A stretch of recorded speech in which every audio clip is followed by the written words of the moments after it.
During the event, press star 3 on your telephone keypad at any time.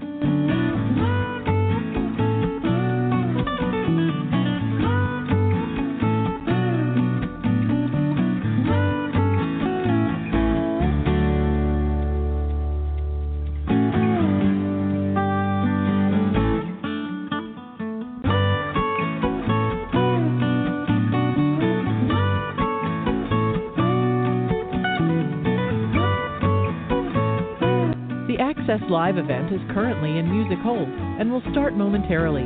If you would like to ask a question during the event, press star 3 on your telephone keypad at any time.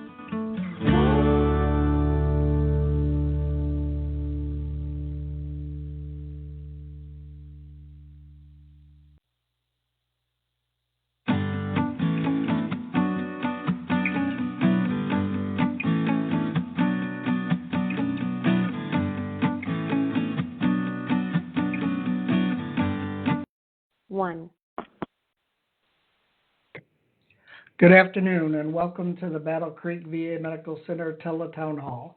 I am Brian Pagowski, Chief of Communication and Community Engagement, and I will be moderating the call today. We have a full agenda and we'll have information on tele-urgent care, tele-ER services, community care referral service forms, community care changes, and the National Cemetery Administration at Fort Custer National Cemetery. We will also deliver general information updates on our VA facilities and services and have some time to hear feedback and answer general questions. To ask general questions, you will hit star 3 to be placed in the queue during the call. If you have a specific concern or health issue, we will refer that to our patient advocates after the call, who will get you connected to the right area to address your question. We can answer general questions during the call today if we have time. Now I want to introduce our Executive Medical Center Director, Ms. Michelle Martin, for opening remarks. Thank you, Brian. Welcome, everyone. Thank you for attending our quarterly Veteran Town Hall with us this afternoon. As Brian mentioned, we've got lots of updates about care and things that are going on around the medical center and around our clinics and our outpatient locations. So we'll just go ahead and get started. Want to give you an update regarding the National Veterans Creative Arts Festival. This year, we had 2 veterans who were selected to attend the National Veterans Creative Arts Festival in Denver, Colorado. This happened beginning in May between the 11th and 17th. Larry Massey for his creative writing and Thomas Walk for drama and dramatic poetry. Jim Thompson will also have his black and white photography on display at the event, or he did. In addition, Diana Castaneer from our Therapeutic Recreation Service supported the veterans at the event as well. And also our own Brian Pagowski and Christina Kula from our communications sections were there helping lead the public affairs efforts for the event. Really neat opportunity. Battle Creek hosted this Creative Arts Festival back in 2019, and it was a really neat event, getting to see all of the creative things our veterans are doing. You can learn more about our local event on our Facebook page, and I believe the video from Larry Massey is available on our Facebook page as well. Is that correct, Brian? Yes, that is correct, as well as an overview of the entire National Veterans Creative Arts event. Thanks so much for that. Also wanted to give you some updates regarding our Alive and Running VA 5K Run and Walk. This year is the 12th anniversary of our Alive and Running VA 5K Fun Run Walk. The event is designed to raise awareness regarding the growing problem of suicide within our military and veteran population, as well as our youth population. The course and the event will be held at our Battle Creek VA Medical Center, so great location to get an early morning walk or run in. Early bird registration runs through July 1st. And it's a little cheaper if you sign up early, so it's $15 by July 1st. After that, the price goes up to $20, and then the price the day of the event, if you want to participate, is $30. You can sign up and find more information online. It's www.aliveandrunningva.com. Spread the word. We'd love to make this the biggest event that we've had and bringing awareness around suicide prevention. Also want to bring to your attention, and since we meet quarterly, and you can get this on the Save the Date, Battle Creek will be celebrating our 100 years of service in October of this year. We are planning an event October 15th at 1 p.m. at our main medical center there in Battle Creek to really celebrate and honor the service that Battle Creek has provided in honoring and servicing our service members and our veterans. So we're really excited and looking forward to that date of our 100 years of rich service here in Southwest Michigan.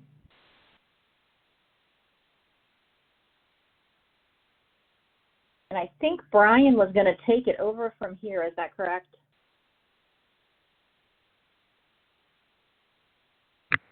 Yes, that's correct. Thanks, Thanks, Michelle. Appreciate it. I do want to take a moment today also to recognize the 80th anniversary of the D-Day landings at Normandy. We want to take a moment to honor those World War II veterans who took part in Operation Overlord by storming beaches and parachuting behind enemy lines 80 years ago. We are grateful for their sacrifice and service today and every day. They are really true heroes and really protect the freedom of all of us today. And so we definitely appreciate that. We also want to make an announcement about the transportation hub that was launched for the Michigan Lower Peninsula.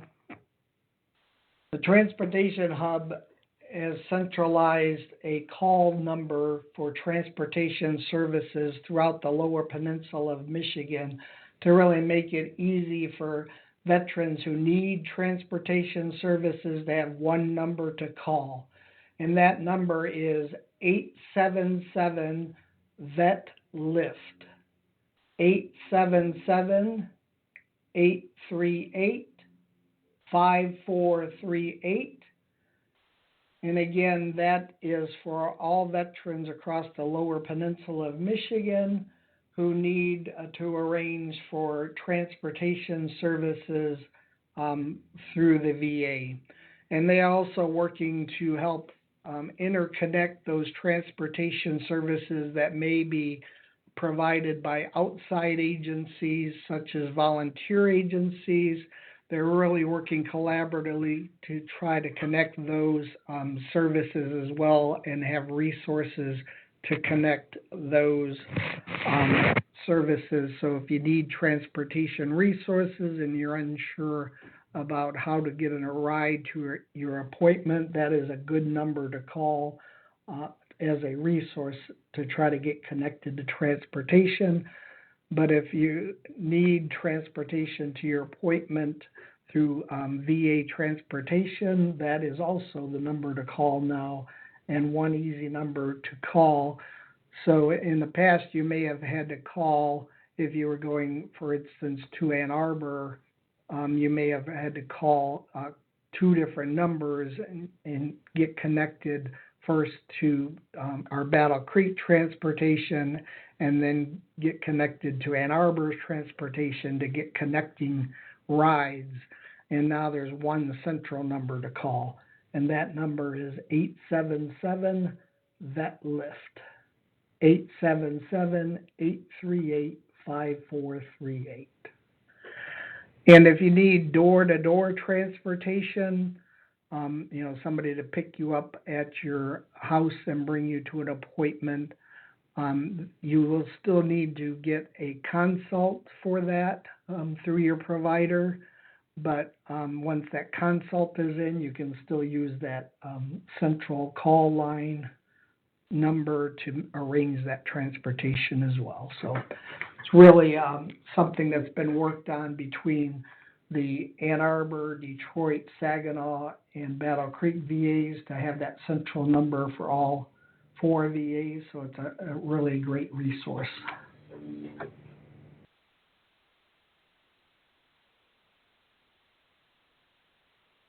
We also wanted to make an announcement about the relocation of our Muskegon clinic, which will be relocating later in June here, and we will have our ribbon cutting and open house on June 21st at 1 p.m.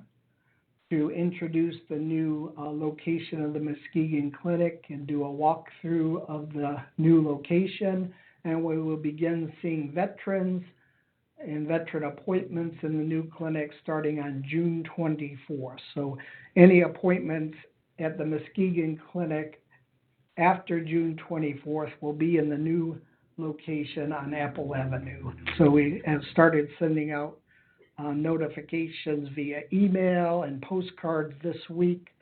So look for those, but plan on any appointments at the Muskegon Clinic after June 24th will be in the new location, and we're really excited about that.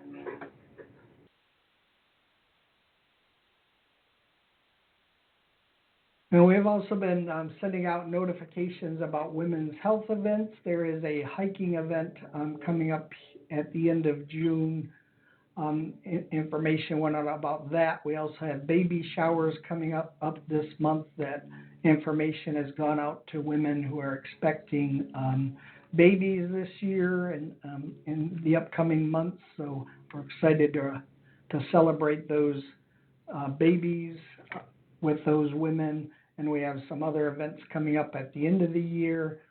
So celebrating those women health events throughout the year, and we sent some emails out last week with this calendar, and it's also been posted on our Facebook page as well.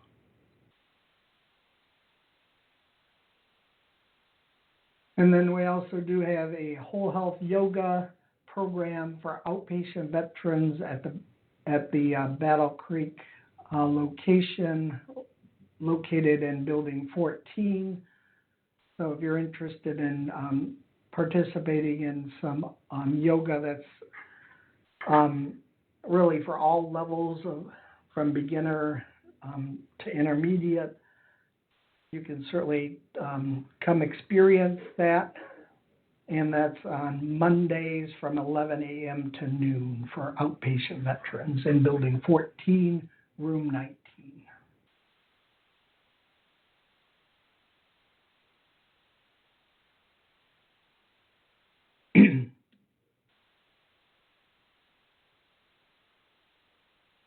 Let's talk a little bit. Now I want to introduce Rodney Hurd to talk about the Fort Custer National Cemetery. And again, along the way, if you do have questions, you can hit *3 to enter the queue to ask questions about the presentations, and we'll try to get to as many of those as we can near the end. Go ahead, Rodney. Good afternoon, everyone. My name is Rodney Hurd. I am the director here at the Fort Custer National Cemetery. I was named the director back in September of 2023. I previously served as the assistant director at the Fort Sam Houston National Cemetery in San Antonio, Texas. I am a U.S. Navy veteran. Just a little history about our history and our mission and our vision. The Omnibus Bill of 1862, signed into law on July 17th, authorized President Lincoln to purchase grounds for use as national cemeteries. 14 national cemeteries was established in 1862. Previously, soldiers were buried where they fell. Our mission, the National Cemetery Administration, honors veterans and their families with final resting places in a national shrine and lasting tributes that commemorate their service and sacrifices to our nation. The NCA vision is to be a model of excellence for burial and memorial benefits for our nation's veterans and their families. The Fort Custer National Cemetery, it was named after General George Armstrong Custer, established the Fort Custer post in September 18, 1943. In 1960s, politicians and VSOs advocated for establishment of national cemeteries. Fort Custer National Cemetery was established in September of 1982, fairly recent, with 770 acres provided. We currently use 300 acres with over 44,000 veterans and their family dependents, which lays to rest here at the Fort Custer National Cemetery. Our eligibility overview. Veterans and members of the armed forces, which are discharged under honorable conditions, other than dishonorable conditions. You must serve a minimum of 24 continuous months, and that's after September 7th, 1980 for enlisted, and after October the 16th, 1981 for officers. And for reservists and National Guard entitled to retirement pay or death results of injury from active duty training. Surviving spouses, dependent children, which have to be under 21 years of age, or in college and under 23 years of age as a full-time student. Unmarried adults of any age, incapacitated or self-support, which medical documentation must be provided, or parents, biological or adopted parents of service members whose deaths resulted from hostile casualties with no surviving spouse of children. In order to prepare for burial at a national cemetery, be prepared. Advise your family of your wishes. Have all your documents in one place and let them know where it's located. Items such as DD-214, funeral homes, pre-arrangements, and any pre-need eligibility of determination. If not retired from military, submit pre-need eligibility determinations for veterans and spouses. You want to know in advance if you're eligible? Submit a separate VA Form 40-10007 along with the DD-214 for both veterans and the spouse. Retirees does not need to submit a pre-need form. They can be submitted three ways. They can be faxed in, mailed in, or online. The online website is www.va.gov/burials-pre-need-eligibility. It takes about 60 to 90 days to determine eligibility, so you have to be patient with it. Veterans and their families found eligible for burial that have been found ineligible for burial, you will have appeal rights. What are my burial benefits? Provided at no cost, you get a burial plot, opening and closing of the grave site, a government grave liner for caskets, a headstone or marker, perpetual care of the gravesite, a burial flag and presidential memorial certificate, military honors, and a committal service, shelter service. A lot of people, they want to know that is anything charged by the National Cemetery? And the answer to that is absolutely no.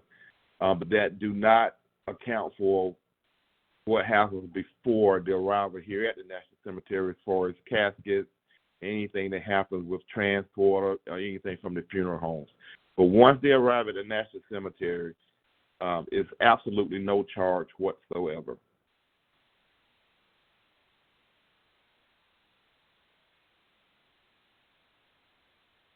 To schedule a burial, it's fairly simple. You just mail or fax in your DD-214 or call 866-900-6417, or that email address is nca.scheduling@va.gov, and in the subject line just put the decedent name. Normally, once you if you call in, before you get off the phone, you'll have a date and time as far as your scheduling. And same with requesting eligibility, not pre-need eligibility, but eligibility as far as being your approval to be buried in a national cemetery. Normally, before you get off the phone, that they will tell you that you're eligible and go ahead and schedule your date, and then you will let the funeral home know that. The scheduling office will send us an email telling us that this service has been scheduled, and we will follow up with the next of kin or the decedent's personal representatives and make sure they understand everything once they get to the National Cemetery, expectations of what's going to go on, the day of burial, and the benefits here. That is it for me. And I guess we'll save questions and we'll review those later if you have any. All right. Thanks, Rodney. Really appreciate the overview of the Fort Custer National Cemetery and the resources there. It truly is a national treasure to have that available here in Southwest Michigan. We are streaming this information to the Battle Creek VA Medical Center Facebook page, so you can review the slides and information on our Facebook page. It is being recorded for those who want to review the information later as well. And again, for people who want to ask questions, you can hit *3 to be placed in the queue to ask a question, and we'll try to get to those after the presentations. We're now going to go to Sarah Schroeder to discuss the difference between emergency versus urgent care. Good afternoon, everybody. Thank you. I'm Sarah Schroeder, and I'm the Chief of Community Care. Most veterans are aware by now that the Mission Act did expand the coverage for emergency care for veterans, and there's some requirements. The basic requirement is you need to contact the national office within 72 hours of presenting to an emergency room to record that so they can evaluate it for approval and payment. One of the conditions of that, though, is that it must be classified as a true emergency to a lay person. And so we thought it was important to give some information, share the differences, because I know that sometimes it's confusing which should you go to an urgent care or an emergency room. So here's some basic guidelines that we have for when you should look to emergency care or an emergency room. If you have a sudden numbness or weakness on one side of your body, or a sudden and severe headache or vision changes, if you have chest pain or discomfort, if you're having a mental health emergency, if you're experiencing difficulty breathing or a loss of consciousness, severe allergic reaction, and that would be either like a systemic, like itching all over, or difficulty breathing, symptoms like that for a severe allergic reaction. Uncontrollable bleeding, a severe stomach pain, a suspected broken bone, or an uncontrolled vomiting or diarrhea. Those are all appropriate to go to an emergency room and to be evaluated. And when that's reviewed by the National Office for Emergency Care, all of those things really give no question whatsoever that they are an emergency by a layperson, and they deserve to be evaluated in an emergency room. And so those would be paid without any questions. Sometimes what can be an issue is if it's something that is quite minor, and if it does not pass the definition of a layperson for an emergency, the VA can refuse to pay for that care. It's similar to insurance. A lot of times there'll be a high copay if you go to an ER and they don't admit you or do something. For the VA, it's a determination for payment versus non-payment. So for if you're experiencing these things, what I'm about to list, it's more appropriate to go to an urgent care that is also covered by the VA, and you can access online. There's a website that will show you your nearest urgent care location that's in network. You can just put in your address or your zip code. But if you have a cold or flu, sinus pain and pressure, a fever, allergies, sore throat, painful or burning urination, persistent headache, ear pain, sprains and strains, muscle sprains and strains, or a minor rash, it's more appropriate to go to an urgent care that's in network, which will be covered by the VA. And if you go to an urgent care and it's something more serious, then they are going to direct you instead to an emergency room if it's outside the scope that they can cover. So just wanted to give some real basic guidelines for when is the time to go to the emergency room versus when is the time to go to an urgent care. We certainly do not want anybody going to the emergency room for something that is considered not an emergency and then being faced with the possibility of any financial repercussions. So wanted to share this information, and thank you. All right. Thank you, Sarah. Now we want to go to Lisa Gregory from our visit office to talk about our newly launched tele-emergency care. Hi, good afternoon. I'm Lisa Gregory, and I'm currently the manager for the Tele Urgent Care. And we also have a new group that joined us, Tele Emergency Care. So what this means is that you can receive care from your home, and we can do this by using a telephone, a computer. We have different ways to do this.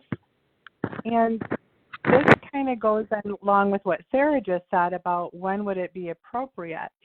And some of the things that we can see by telephone or video are cough, flu, COVID symptoms, sore throats, if you're having asthma flare-ups, eye redness, insect bites, minor allergic reactions, gout flares, muscle strains, and sprains, those would be appropriate for us.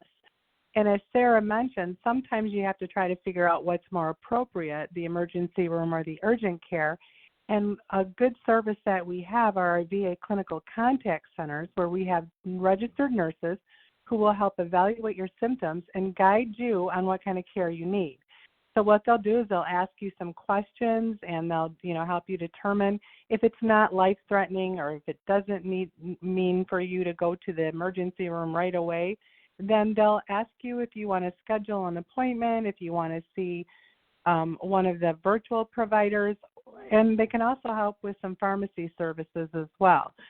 I just want to remind everyone, though, if it's life-threatening emergency or any of those things like a stroke or a heart attack that Sarah mentioned, you're going to want to call 911 or get to the nearest VA emergency room or get a hold of the telephone triage and double check on where the appropriate place would be for you to be.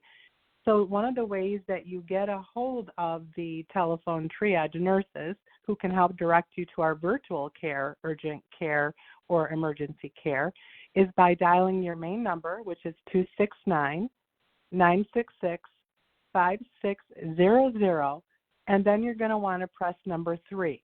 That's going to get you to the nurses in the clinical contact center who will help review your symptoms and your situation, and then they can help recommend the care options that are best for you. So just wanted to let you know, new service to us, which is the Tele Urgent Care and Tele Emergency Care. You can do this from the comfort of your home. If you want to know how to get through to us, you're going to call that clinical contact center number at 269-966-5600, press number 3. The other thing I wanted to mention is that there is another service that we provide, and it's called My VA Health Chat. So those of you who have premium My Healthy Vet accounts can go in and register for the VA Health Chat, and that'll allow you to also chat with a provider, and we can help direct your care there or answer a simple question about your care. Thank you.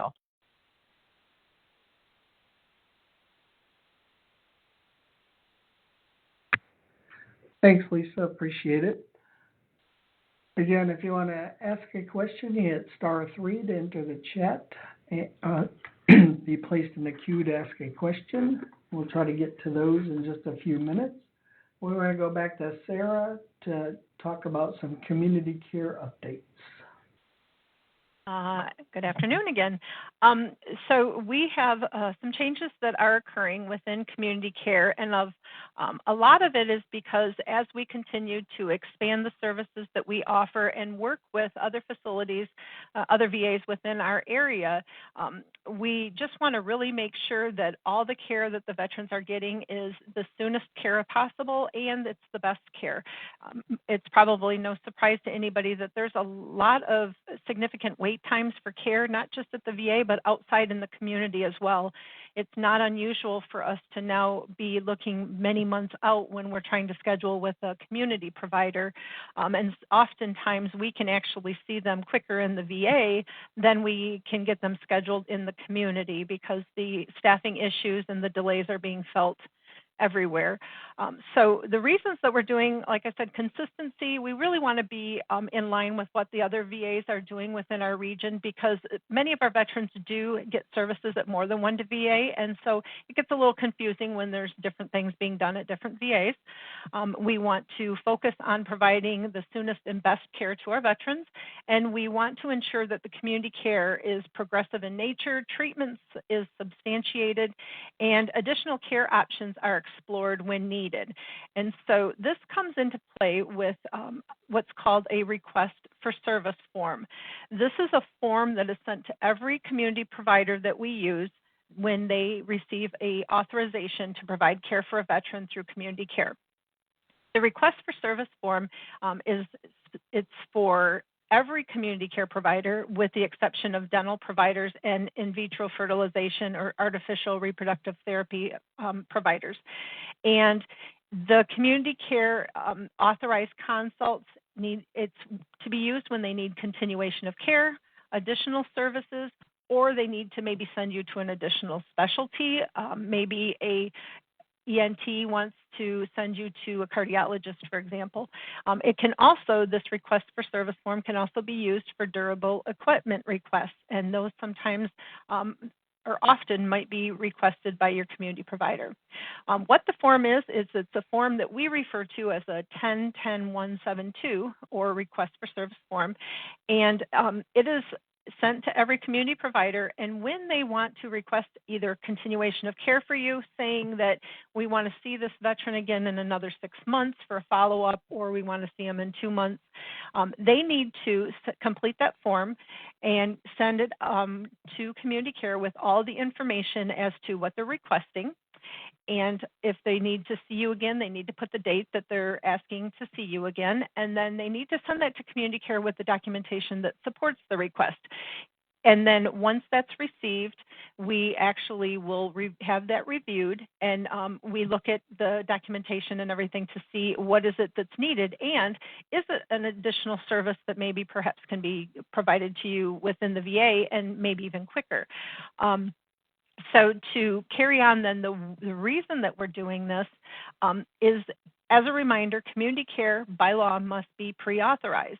And with the use of the request for service form, it does support that because they have to reach out to us and submit their request with the documentation that supports it and give us time to review it, which should be done within 3 business days, for us to review the request and make sure that it's appropriate, medically supported by the documentation, and then look at if it's something that we can provide within the VA system. It does allow us for better care coordination for our veterans and to make sure that they're receiving the best, most appropriate care at the best, most appropriate location. It is normal for a specialist that you're seeing in a community to request for you to be seen by another specialist that's within their own network. Like, say, if you're seeing a cardiologist at Bronson, they're going to refer you to a cardiologist, or they're going to, another specialist at Bronson's, where it might be a service that we actually provide here at the VA as well. So the way that the form is submitted, they complete the form, and that is the only way that this continuation of care or additional services can be requested moving forward. This is something that is in the law for pre-authorized care, And what we are trying to get away from is the veterans just contacting us saying, they told me I need to get another consult for, say, cardiology, when it's really up to your community provider to request that and provide the documentation as to what's going on and what's needed to continue your care. So that's a lot of the reason for the why and the how, is because we need to get that information from your community provider. And a lot of times to date, they've been just telling the veterans, contact your PAC team or just call community care and ask for a new consult.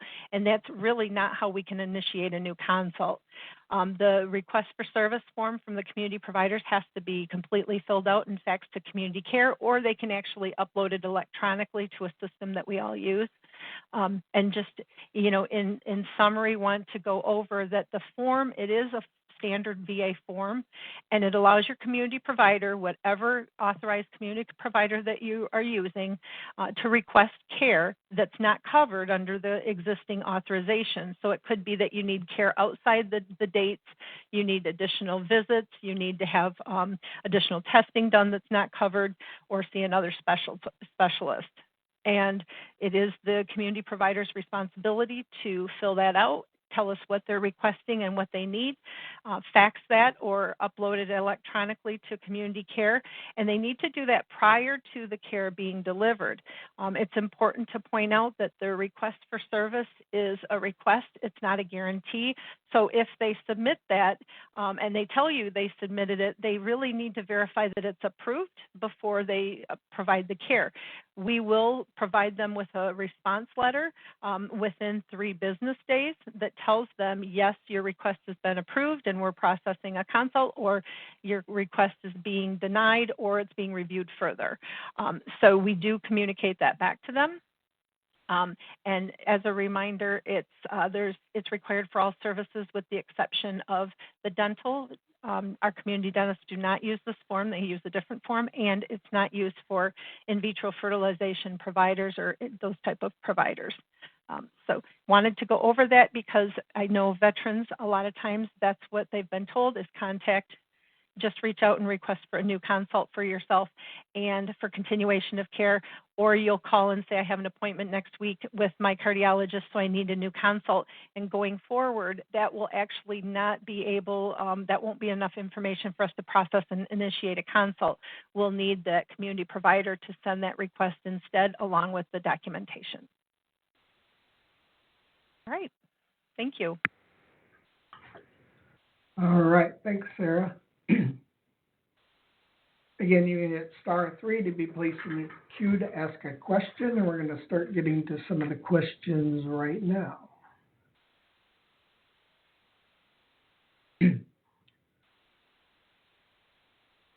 First question, we're going to go to Mark with a question. Go ahead, Mark, with your question. Hi, Mark. Go ahead with your question. Hi, I had a question regarding yoga classes at the Wyoming clinic. Okay. Thank you for your question.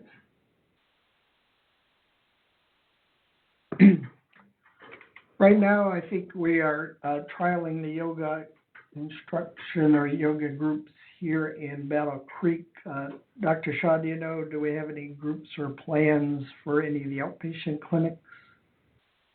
Brian, I am not sure about it, but we can check and get back. Okay, sounds good. Yeah, keep an eye out. We do post when we do have new groups and classes starting. We typically post them on our digital signage, on our Facebook, and we also have a groups and class listing on our website. So keep an eye out for new groups and classes posted there.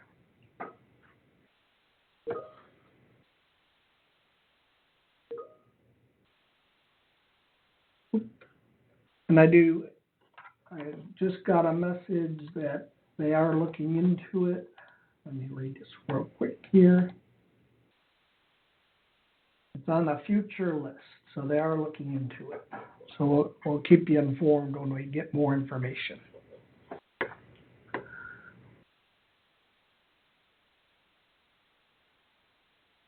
And Rodney, I see in the chat we have a couple questions in regard to cemetery that were submitted online. Do people need to arrange for a funeral home before they die if they have their VA paperwork taken care of? How do they go? What's the process for that, or any recommendations?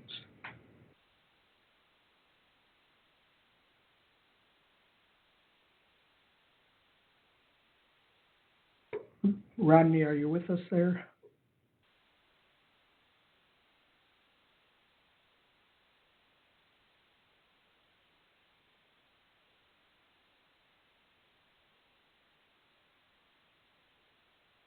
And then I lost Rodney, so we'll get back on that question and respond to the individual offline. Brian, Dr. Shah, just to give update on, so we do have yoga classes for Battle Creek currently, and we are looking into how we can expand to Wyoming CBOC. All right, great. Thanks, Dr. Shaw.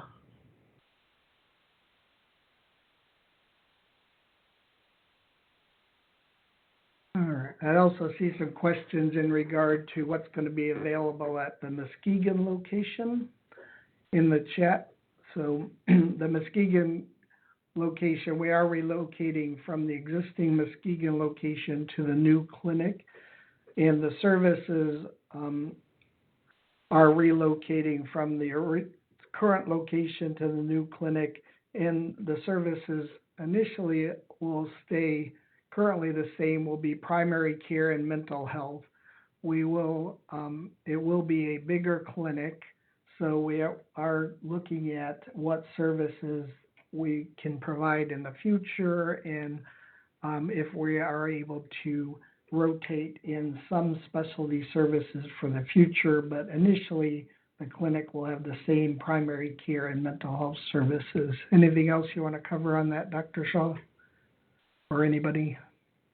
So, we are going to pretty soon, once we open in Muskegon, a program for eye clinic called TAX program, where we will have eye clinic technician will be able to dilate the eyes, get the eye pressures, take the pictures to see if there are any macular degeneration, cataract, diabetes related complications, and we will also be able to do refractory errors to get the eyeglasses numbers and checked.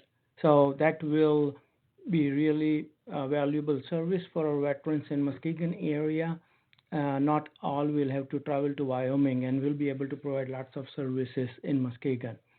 So we are working on, once we move to Muskegon, we are hoping in, I would say probably a month or two, or as soon as we can open up that program, and we'll let all veterans know. Oh, great. Thank you.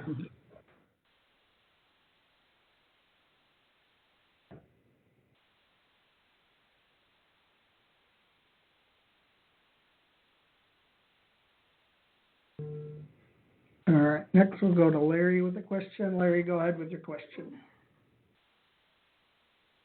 There you are. Hi, Larry, go ahead with your question.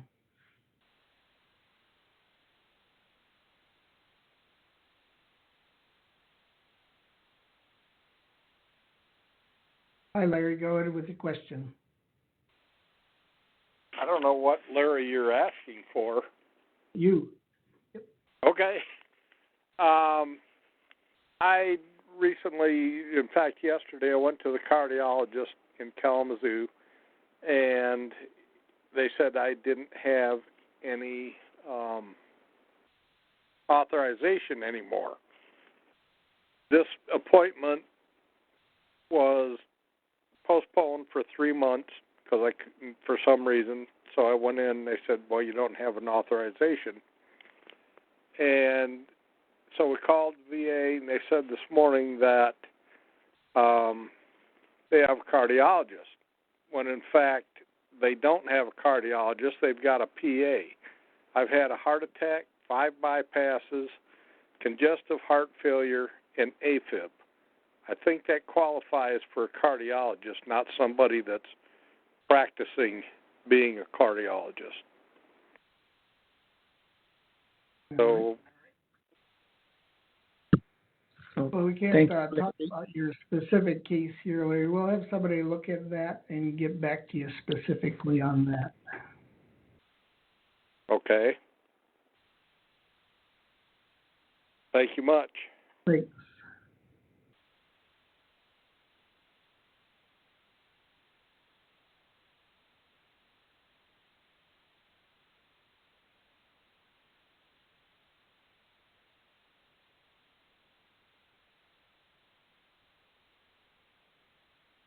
Next, we'll go to Kenneth with a question. Go ahead, Kenneth, with your question.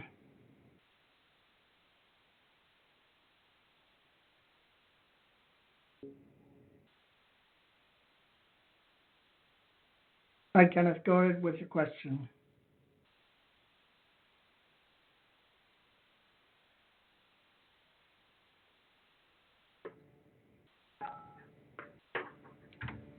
Hi, Kenneth. Go ahead with your question.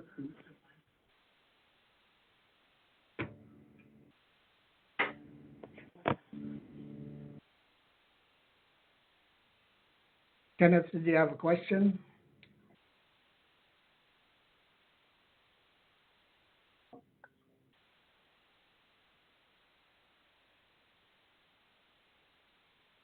All right, we'll go to Ruben. Ruben, go ahead with your question. Yeah, can you hear me? Yes. Okay. This question is almost in line with that Larry guy. I was wondering about, is there a certain kind of form I have to fill out to reapply for a cardiovascular disability? Do I have to fill out a certain form, or do I go to my PA rep with that? Yeah, for disability claims go through for VBA, so that goes through Veteran Benefits Administration. There is if you want to reopen a claim, there is an amendment form. I would work with a Veteran Service Officer, either through your county Veteran Service Officer or one of the Veteran Service organizations to do that. They can help walk you through the process. Those Veteran Services offices, those are usually like in the little clinics that we have, like here in Lansing. We do have some Veteran Service Officers that come to the Lansing Clinic, and then also Ingham County has some Veteran Service Officers as well that can help you through the process. Or you can call 1-800-MISH-VET, and they can direct you to a Veteran Service Officer. Yeah, I have one, but every time I call him, he's not there. But he does reach out. He does reach back to me. I'll try that then. Yeah, that's the best way to just make sure they help you, fill it out completely and make sure you get all the forms that you need. Okay, then another question. I'm at work. Do I have to finish the call before or anything, or can I just go ahead and hang up and then go back to my job? Yep, you can go back to work if you want. Okay, thanks for the help. You're a big help. Thanks. All right, have a good day, sir. You too.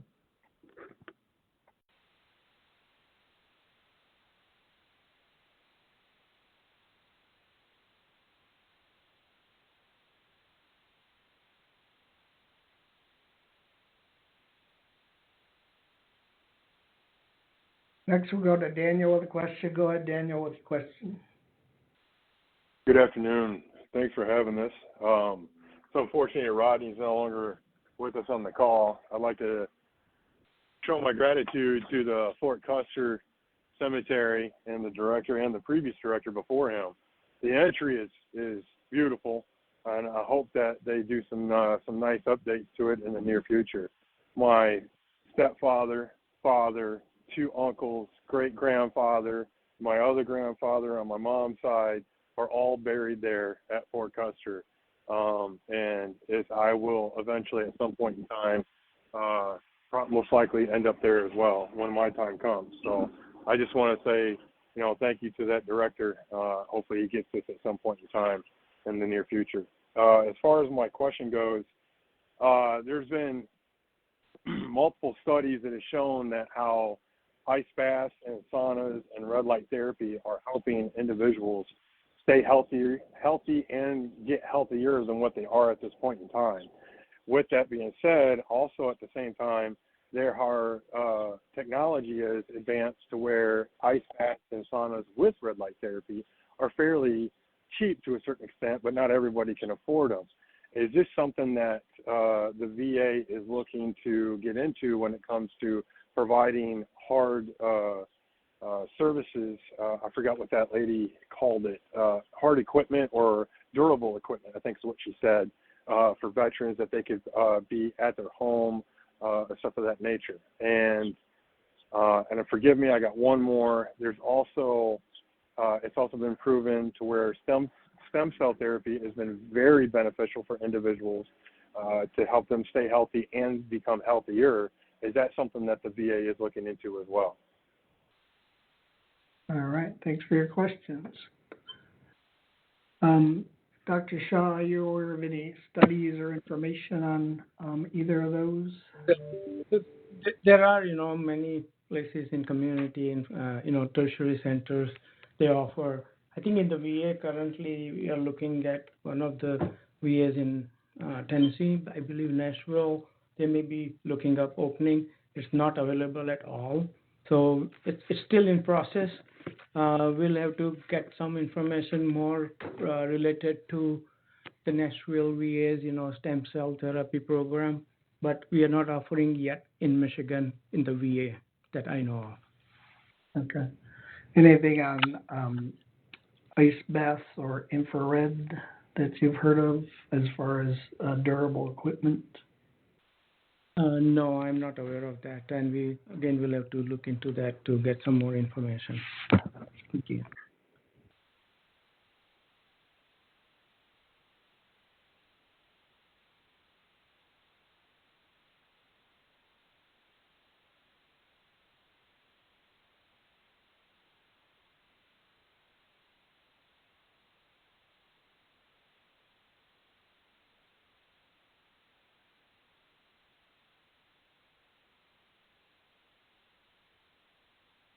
All right, next we'll go to Glenn with a question. Go ahead, Glenn, with a question. Yes, good afternoon. My name is Glenn. First of all, I want to say thank God for the VA. If it wasn't for the VA, I wouldn't be here. So I've had triple bypasses and all kinds of problems. But I'm always dealing with community care between here and the state of Florida, and it gets confusing to me how to do different things as far as I have a doctor and he says, well, you got to go to this other doctor or other specialist. So you kind of answered the question earlier, but you have to call to get another consultation. But I'm still not understanding how that's going to work. If a doctor today here in Michigan says I have to go, and I'm already on their community care authorization at that time. They says, go to this other specialist. Well, you need to go there tomorrow. Well, or today. Now, how am I going to be able to do that? It takes 3 days to get authorization. That's one question. And also, if you're in a hospital or a doctor's office, which is approved by the VA, and they give you a prescription, you go in there like emergency, and they give you a prescription to be filled right away because you need this medicine now. You have to pay out of your pocket if you have the money to pay it because you can't get it through the VA. I don't know how you go about getting the money back if you can do it. I don't even know. So that's just a couple of questions, and also on insurance. Do I need? I have the VA. I'm in the VA health system. I also have Medicare. Do I have to have private insurance to pay for the difference? Who pays for the bills, the operations, and emergency? Does my insurance company pay for it? That's just a question that I got. Yeah. Those are some detailed questions. We'll have somebody reach out to you on some specifics, but there's a couple things in general for traveling back and forth to states, and there were some other people that had questions in here. There is a traveling veteran coordinator. So if you're going on travel or if you travel between states for a period of time, You can reach out to our traveling veteran coordinator, who will reach out to the traveling veteran coordinator in the location that you're going and make contact to help assist with the coordination of care between facilities. So that will help with some of that transition between facilities, so you don't have to do that yourself.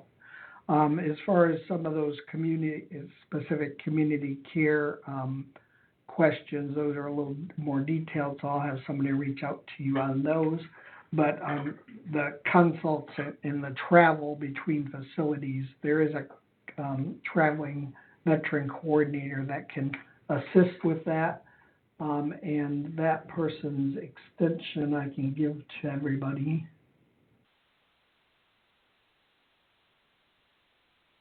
And that extension is, one second here.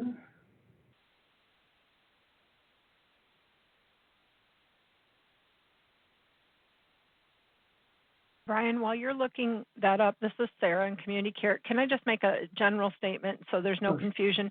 If your specialist, your community provider, needs to send you to somewhere urgently or today or tomorrow, they are instructed to just call us at Community Care and give us a warm handoff so that that can be processed very quickly. So we don't take the 3 days, we don't delay like that. We just need them to reach out to us by phone then instead of faxing us the forms so that we can work on that immediately.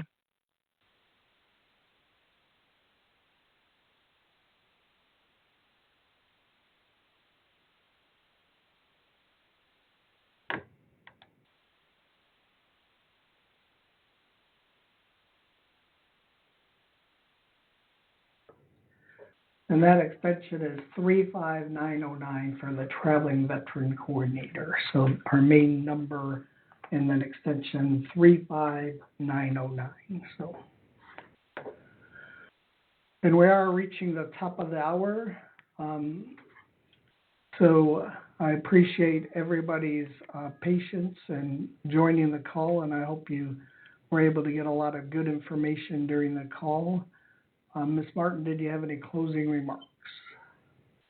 Thanks, Brian. I did see one question. I failed to mention when the VA 5K run walk was for suicide prevention, and it's Saturday, September 14th, and you can get that information again at aliveandrunningva.com. I just want to say thank you for attending this afternoon and for the great questions. I know many of you did not get your questions answered, but we've got our patient advocates on the line, and they've got your information, and we will be following up with you to get you connected to get your questions answered, rather. Again, if you have topics or information that you would like to be have shared with you at future town halls, please get a hold of Brian Pegowski and his team who helps coordinate our town halls, and wish you a wonderful summer, and we will see you next quarter. All right. Thanks for joining, everybody. Have a great day. Bye now.